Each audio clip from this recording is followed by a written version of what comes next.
Hey folks, Brendan here from Bluelight. Now, if you are a potential police officer, which means that you've got an interview ahead of you for the force that you want to join, or if you're a serving police officer and you've got a specialist interview ahead of you, a promotion board, or a transfer interview. In this video, I'm going to cover for all of you why you do not need to focus on the competency and values framework for your interview. Now, where's this come from? So for many of you, you already know that I've coached and supported over 12,000 people to succeed in the police recruitment process. And I've coached and supported hundreds of people for promotion boards, specialist interviews over the past 26 years, whilst I was a serving sergeant and inspector. I can't believe I've been doing it for that long, but I've been loving it. It's what I love to do. And one of the things that just keeps cropping up is questions around what used to be the policing professional framework, and before that was national occupational standards, and now it's the competency and values framework. So one of the members of the Enforce cadre, the police officers cadre, a Facebook group for serving police officers, it's free to join, by the way. Check the links below. Actually, check the links below too. All the Facebook groups are available for potential recruits, serving police officers, and also the courses that are available to help you nail your interview, whether it's a recruitment one or a promotion one, specialist interview, transfer interview. The place to practice is with me. I've been doing it for years. I know how to guide you and support you through the process. Anyway, back to the point. Why don't you need to look at this, the competency and values framework?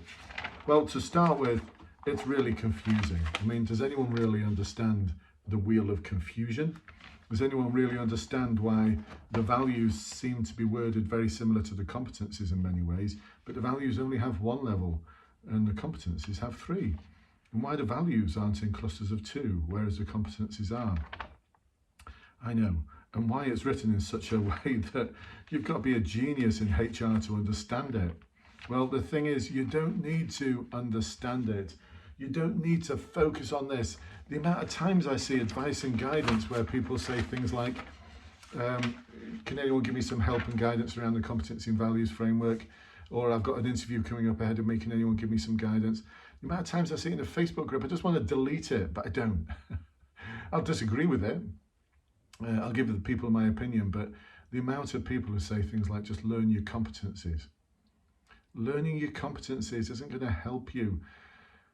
Use words from the competency and values framework. No. I mean, has anyone watched the videos I've done where I've interviewed people like Andy Cook, Chief Constable of Merseyside Police, where he said what he's looking for in promotion boards isn't people. He was a Chief Constable, by the way. He's now Her Majesty's Inspector of Constabulary. It's my buddy from 1985. We joined together. But he said very clearly he's not looking for people who can just reel off the CVFs. There's so many chiefs out there. Nick Hadley from Northamptonshire Police makes it clear as well. He's not looking for people who can use buzzwords. It's the same in every force. I've been the interviewer. I'm not looking for people who can rattle off buzzwords from the competency and values framework. No, I'm looking for people who can deliver answers in a detailed and structured way, but bringing in something of their emotional self, something of their authenticity. I want to know about when things didn't go to plan. I want to know about when things went wrong. I'm not going to believe you if you talk to me about a difficult or challenging situation where everything went to plan, because it didn't. Because why? Because people were involved. And if it did all go to plan, that means that the scenario wasn't challenging enough, or you're lying to me. Which one of the two is it? So be authentic, be emotional, but in a structured and detailed way. So why should you not focus specifically on the competencies and values framework? Well, I'm going to give you an example here. So it's an example from Innovative and Open-Minded, one of the competencies. And it talks it describes the behaviours there about an openness to changing ideas, perceptions and ways of working, sharing suggestions with colleagues, reflecting on your own way of working, adapting to change and being flexible, learning from your experiences.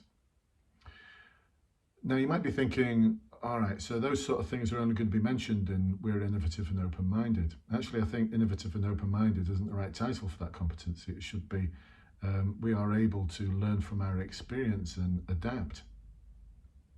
Does that not make more sense? It reflects the behaviours more to me, but anyway, I didn't write this stuff. So if we look at I learn from my experiences, we'd think, well, that doesn't crop up anywhere else. Or does it? Because it does actually. In transparency, the value of transparency, it talks about I recognise the value of feedback. Oh, hang on a minute. Isn't that the same sort of thing about learning from experiences? Because don't you get feedback when you learn from your experiences?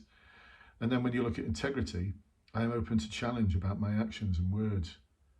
I'm open to challenge about my actions and words.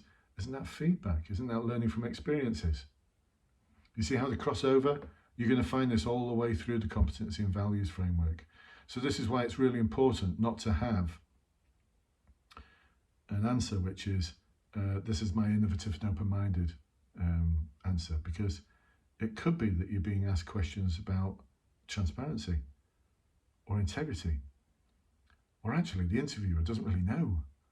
They're just questions, and the marking guide actually reflects multiple competencies or values. Have you thought about that? See, this is where I think focusing on the CVF is only going to trip you up. It's the same for decision making.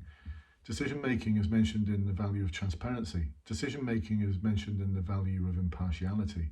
Decision making is mentioned in the competency of analyze critically.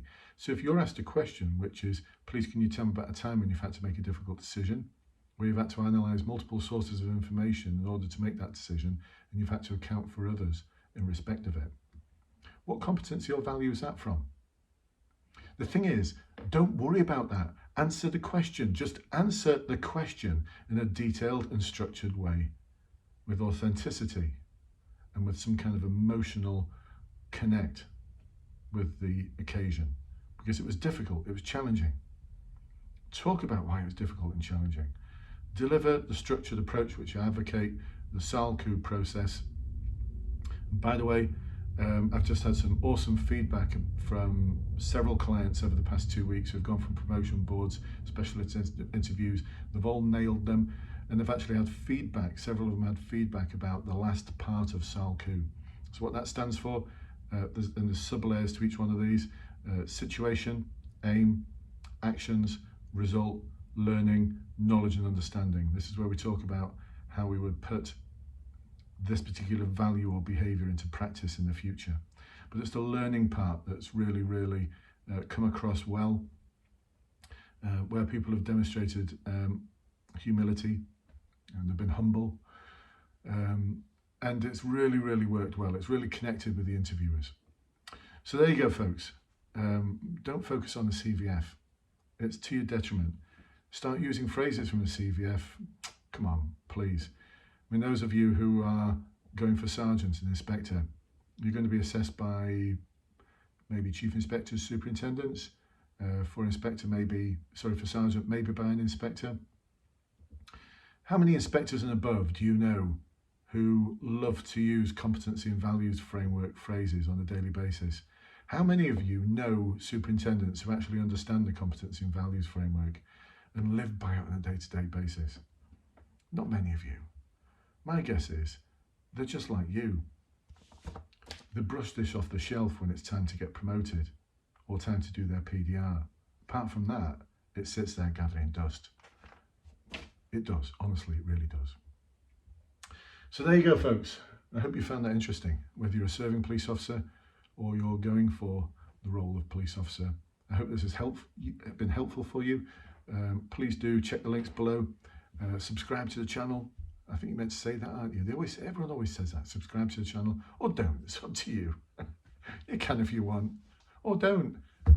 Anyway, if you've got any comments, any questions, please do put them in the blurb below. I'll get back to you. And otherwise, keep practicing, folks. Keep being true to yourself.